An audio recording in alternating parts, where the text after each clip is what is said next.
Video को like करें, channel को सब्सक्राइब कर लें और नोटिफिकेशन बेल आइकन पर प्रेस कर लें। हेलो वेलकम डियर स्टूडेंट्स, बाल क्लासेस परिवार में फिर से आप सभी का स्वागत है। और 5 इंपॉर्टेंट क्वेश्चन की सीरीज में आज हमारा रहेगा 11 नंबर वाला पार्ट। 11 नंबर का पार्ट है। पार्ट 10 हम कर चुके हैं। जिस बच्चों ने 10 पार्ट पुराने नहीं देखे हैं जाकर के सभी पार्ट को देख लेना, क्योंकि सब में अलग अलग टाइप के क्वेश्चन आपको करवाए गए हैं।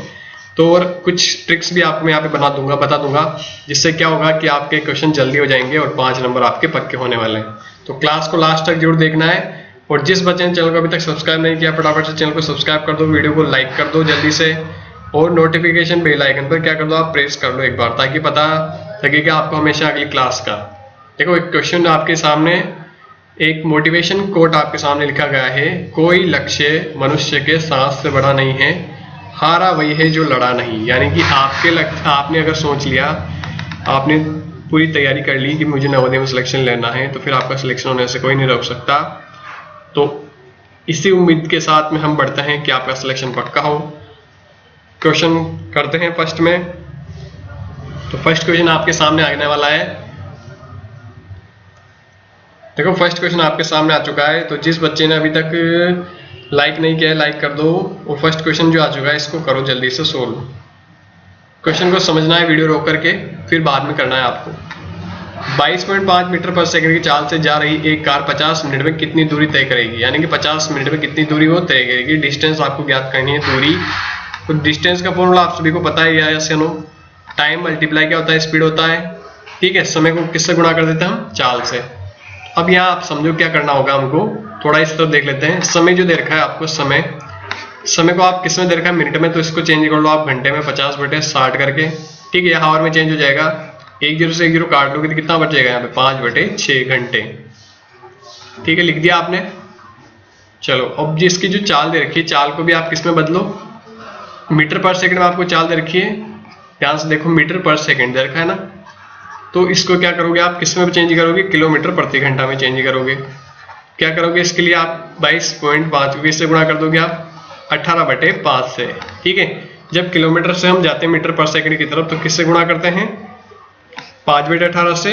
मीटर से आप इस किलोमीटर की तरफ जब हम निकालेंगे तो 18/5 से मल्टीप्लाई करेंगे। तो अब बस ये जो वैल्यू आई इसको किसमें पुट कर दोगे आप, इसमें फॉर्मूले में। तो देखो टाइम क्या था आपके पास में, 5/6, और स्पीड क्या थी, ये जो दे रखी है यहाँ पे। कैसे कटेगी, कैसे लिखोगे आप इसको, आप ऐसे लिख सकते हो एक साथ, 18/5 इस तरफ लिख दो और मल्टीप्लाई किससे कर दोगे, 22.5 से। ठीक है, मैंने इसको इस तरफ लिख दिया ताकि कट जाएगा आराम से। देखो इस 5 से 5 कट गया, 6 के बारे में 6 एक बार में आएंगे, और 18 कितनी बार में आएंगे, 3 बार में। कट गया है, ऐसे नो कट चुका है। तो 22.5 को अब क्या करोगे, सिंपल आप 3 से गुणा करोगे। 3 के पारे में 5 कितनी बार आएंगे, 15। 1 आ गया, 3 का पारा 2 बार बोलो, 6 और 1 7 हो जाएगा, और 3 2 जा 6 हो जाएगा।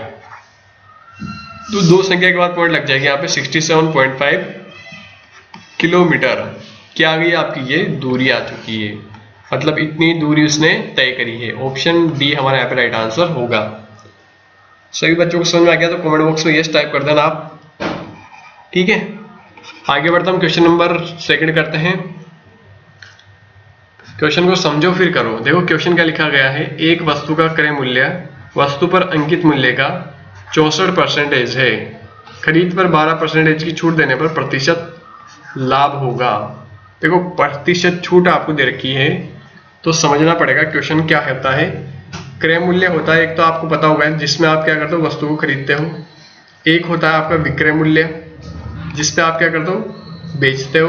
और एक होता है अंकित मूल्य, जो आपने कभी देखा होगा, अपनी कोई भी चीज जब आप लाते हो तो उसमें MRP प्राइस लिखी होती है, MRP लिखी होती है ना, तो वही अंकित मूल्य होता है उसका। ठीक है, तो देखो इसमें क्या होगा, अब उसने बोला है एक वस्तु का क्रय मूल्य वस्तु पर अंकित मूल्य का 64% है। अंकित मूल्य का 64% है, यानी कि अंकित मूल्य हम मान लेते हैं 100 रुपए है। अंकित मूल्य कितना है, 100 रुपए है। अब इसका 64% क्या है, क्रय मूल्य है। यानी कि 100 का 64% आप निकालो इस 100 रुपए का, तो कितना निकल के आएगा। देखो इस 100 से 100 कट गया, तो 64 रुपये आया या नहीं, यस या नो, आ चुका है। तो 64 रुपये क्या हो गया, क्रय मूल्य हो चुका है। अब उसके आगे पढ़ो, खरीद पर 12% की छूट देने पर। देखो छूट जो दी जाती है ना, ये डिस्काउंट जो देते हैं, आपने कभी देखा होगा कि 10% की छूट, 20% की छूट, 30% की छूट लिखा होता है बहुत सी जगह पर, ऐसा होता है। तो वो जो डिस्काउंट दिया जाता है वो किस पे दिया जाता है, वो MRP पर दिया जाता है, ठीक है, अंकित मूल्य पे उसको दिया जाता है। तो कहने का मतलब ये है कि अगर 100 रुपये में हमको 12% की छूट देनी है, तो 100 रुपये में आप 12% की छूट दोगे तो कैसे निकलेगा, 100 मल्टीप्लाई 12/100। अब ये 100 से 100 कट गया तो कितना रुपए की छूट आई, 12 रुपए की छूट आ गई सर। तो मतलब 100 रुपये के तो हमने उसका अंकित मूल्य लगाया था, 12 रुपये उसने छूट दे दी, तो बेचा कितने में होगा, तो विक्रय मूल्य निकलेगा आपका 100 में से क्या घटा दो, 12 रुपये घटा दो, कितना निकल के आएगा, 88 रुपये में बेचा उसको। देखो तीनों चीजें ऐसे समझ में आकर, अब आप समझ में बात आ गई होगी आपको, अंकित मूल्य कैसे निकाला, क्रय मूल्य कैसे निकाला और विक्रय मूल्य कैसे निकाला, समझ में बात आ गई ना।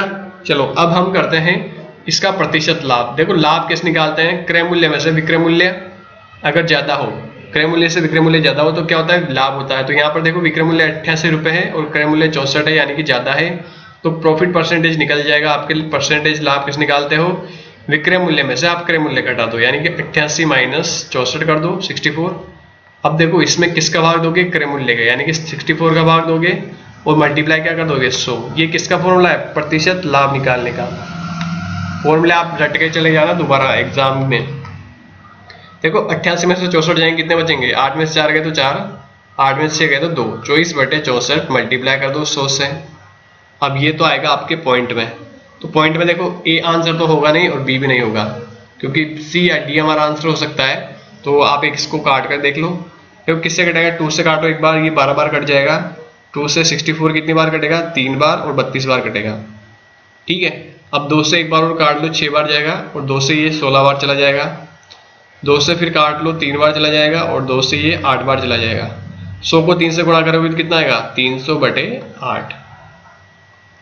अब देखो 8 के बारे में 30 कितनी बार में आते हैं, 8 3 या 24 होता है, फिर 6 बच जाएंगे यहाँ पर। 8 का बाड़ा 60 में 8 7 या 56 होता है, और पॉइंट लग के 5 बार भाग जाएगा, ठीक है। क्या करो, भाग देकर भी देख लेना, ठीक है। ऑप्शन डी हमारा यहाँ पे राइट आंसर होगा।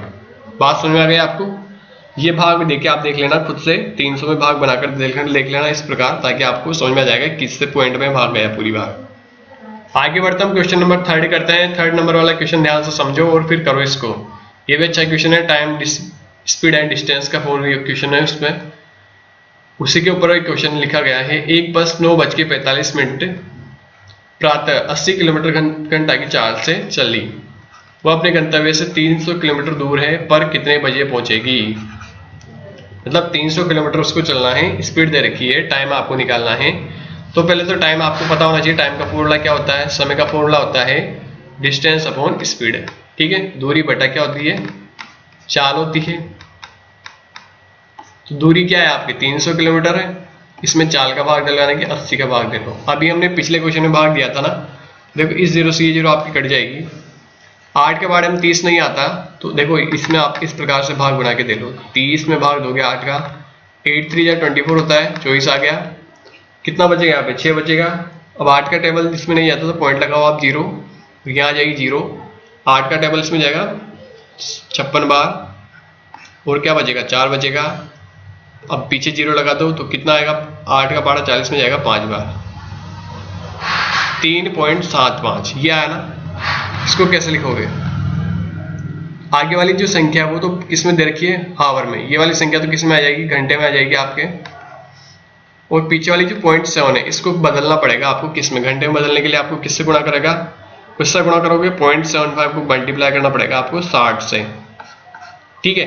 और देखो 6 का पारा 5 बार बोलोगे तो 6 5 जगह 30, 3 जाएगा ऊपर। 6 का पारा 7 बार बोलोगे 42 और 3 45 होता है।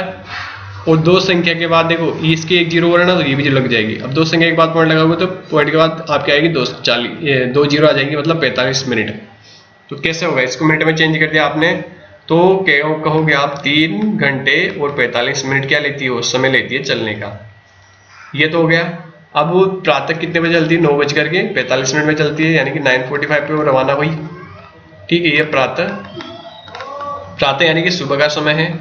अब 3 घंटे 45 मिनट तक वो चलती है, तो 3 घंटे 45 मिनट इसमें जोड़ दो आप, तो कितना समय आएगा, देखो 5 5 0 एक जाएगा ऊपर, 4 4 8 और 1 कितना हो गया 9, 9 और 3 कितने होते हैं 12। तो 12:90।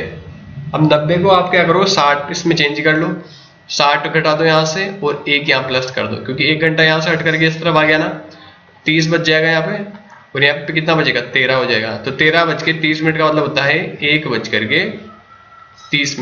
ठीक है, 13:30 का मतलब होता है 1:30, यानी कि option number C right answer होगा। ठीक है, समझ में आ गया होगा आपको। वीडियो को रिपीट कर लेना, अगर आपको नहीं आया तो वीडियो को आप रिपीट कर लेना, अच्छे से समझ में आ जाएगा। अगले बढ़ते हम क्वेश्चन नंबर 4 की तरफ करते हैं। ये भी अच्छा क्वेश्चन है। देखो, किसी राशि का साधारण ब्याज मूलधन का 4/9 है। यदि ब्याज पर दिए जाने वाला मूलधन की अवधि के वर्ष ब्याज की वार्षिक दर के बराबर हो तो ब्याज की दर क्या है। समझ में बात, क्वेश्चन आया आपके। आपको निकालनी क्या है, दर निकालनी है, रेट, ये तो पता लग गया होगा, रेट निकालनी है सर। ठीक है, दर निकालनी है।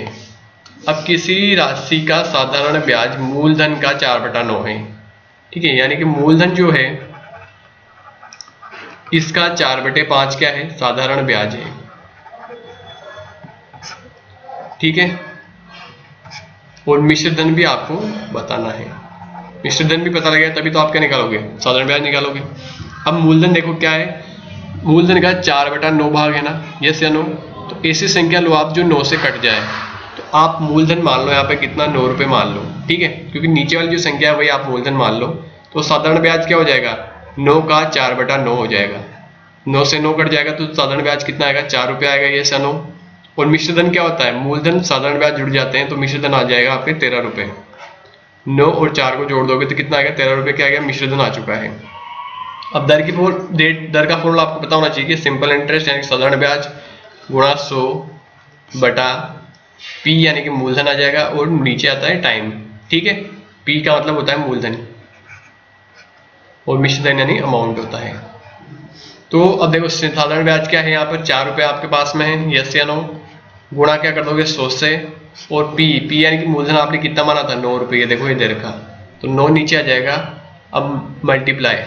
अब अगली जो लाइन है उसको ध्यान से समझो, उसने क्या बोला है, यदि ब्याज पर दिए जाने वाले मूलधन की अवधि के वर्ष, ठीक है, अवधि के वर्ष यानी कि जो समय है ब्याज की वार्षिक दर के बराबर है, यानी कि रेट के बराबर है, यानी कि जितनी रेट है उतना ही समय है, जितनी रेट होगी उतना ही क्या है समय। जैसे मान लो 10% रेट है तो 10 वर्ष का समय, इस प्रकार है। तो हम क्या करेंगे, हमको अभी पता नहीं है 10 वर्ष है या 10 क्या है, तो रेट को भी हम क्या मान लेंगे, x मान लेंगे, और समय को भी हम क्या मान लेंगे, x मान लेंगे। तो यहाँ पर क्या लिखोगे, रेट की जगह पर भी x और टाइम की जगह पर भी x। ठीक है, समझ बात आ गई यार, ये सानो आ चुकी है। चलो आगे बढ़ते हैं अब इसको कैसे सोल्व करोगे सर, इसको कैसे सोल्व होगा, इसको सोल्व करेंगे अभी, अच्छे से आप देखते रहना कैसे सोल्व करेंगे। ये x यहाँ पर है, इसको आप इसके पास में ले जाओगे, यानी कि x को x से गुणा करोगे तो कितना आएगा, x की पावर लग जाएगी 2, और इधर कितना रह जाएगा 400/9। x की पावर लग गई यहाँ पे 2, और यहाँ पे कितना रह गया 400/9। अब जब इसकी पावर हटाई जाएगी तो क्या होता है, x बराबर ये संख्या किसमें चली जाएगी, रूट में, 400 क्या हो जाएगा 9। तो 400 किसका रूट होता है, 20 का, और 9 किसका होता है, 3 का। 3 के पारे में देखो इससे कैसे कटेंगे, 3 का पारा 20 में जाएगा 6 बार, फिर कितना बच जाएगा 2 बचेगा ऐसा नो, तो 2 बचेगा तो ऊपर लिख दो, और नीचे आप इसका लिखोगे 3। 6 सही 2/3, 6 होल 2/3। ऑप्शन बी हमारा यहाँ पे राइट आंसर होगा। समझ में आ गया होगा क्वेश्चन, वीडियो को रिपीट कर लेना आप, क्योंकि ये क्वेश्चन जो है एक बार में समझ में आने वाले नहीं है, 2 बार 3 बार देखोगे तब समझ में आएंगे। ठीक है, तो उम्मीद करता हूँ सभी का कॉन्सेप्ट क्लियर हो गया होगा, और बढ़ते हैं हम अगले क्वेश्चन की तरफ। 5 नंबर का क्वेश्चन आपके सामने है। देखो ऐसे क्वेश्चन लाए जा रहे हैं ताकि आपके जो भी हार्ड क्वेश्चन आएंगे ना, तो उन क्वेश्चन को आप जल्दी जल्दी कर लो। देखो क्वेश्चन क्या लिखा है, यदि गेहूं का दाम 12% बढ़ जाए तो एक आदमी गेहूं की खपत कितने प्रतिशत कम कर दे कि उसके खर्चे में वृद्धि न हो।